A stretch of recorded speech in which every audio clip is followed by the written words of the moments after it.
بسم اللہ الرحمن الرحیم۔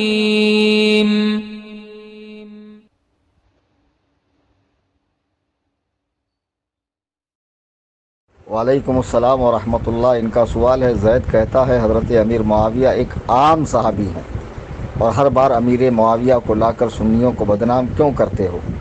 کیا زید کا اس طرح کہنا صحیح ہے؟ اگر نہیں تو صحیح کیا ہے، رہنمائی فرمائیں۔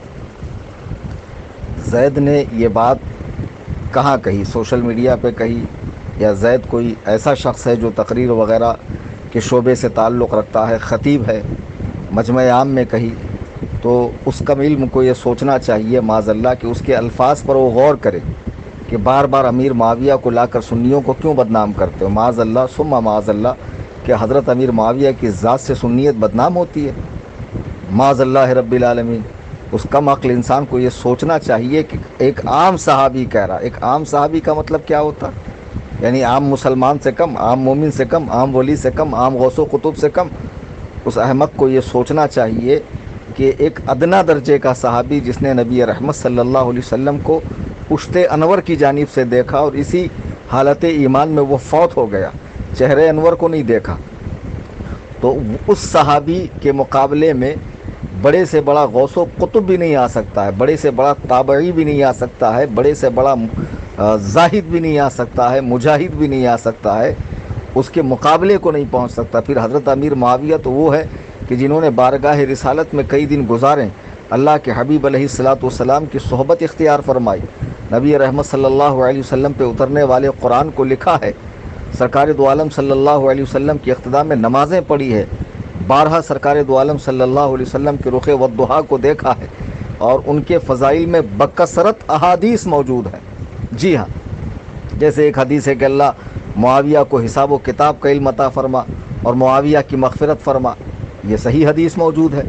اس کے علاوہ صحابہ کرام کے بے شمار اقوال ہیں، تابعین کرام کے اقوال ہیں۔ حضرت عمر بن عبدالعزیز کے سامنے کسی نے حضرت امیر معاویہ کا برائی سے ذکر کیا، آپ نے اس کو کوڑے لگوائے اور فرمایا خدا کی قسم کہ امیر معاویہ جب راہ خدا میں جہاد کرتے تھے تو دوران جہاد ان کے گھوڑے کی ناک میں جو غبار گیا ہے وہ عمر بن عبدالعزیز سے بہتر ہے۔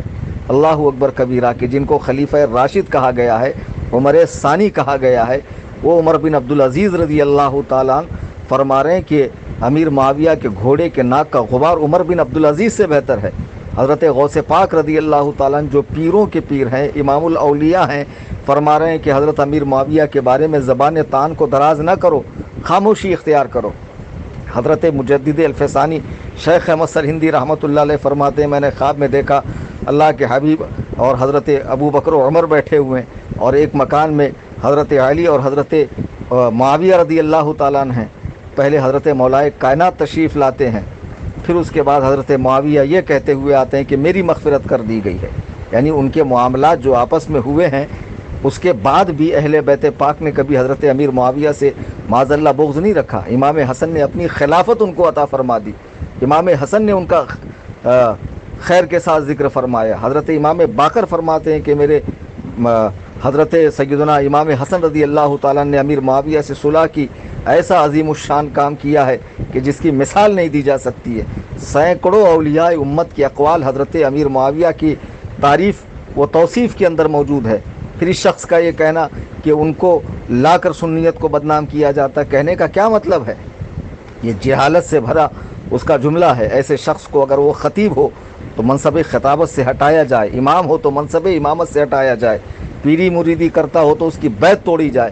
جو حضرات صحابہ کرام سے بغض رکھتا ہو، اہل بیت کا بغض رکھنے والا ہو یا صحابہ کا بغض رکھنے والا، یہ دونوں کے دونوں جاہل ایسے ہیں کہ جن کے ساتھ کسی طرح کا کوئی دینی معاملہ نہیں رکھنا چاہیے۔ بہرحال اس کی یہ بات سراسر غلط ہے، اور قرآن و سنت اور نصوص صحیحہ اور اقوال سلف صالحین، سلف سے لے کے خلف تک اس کے اقوال کی، اس کے قول کی تردید کرتے ہوئے نظر آتی ہے۔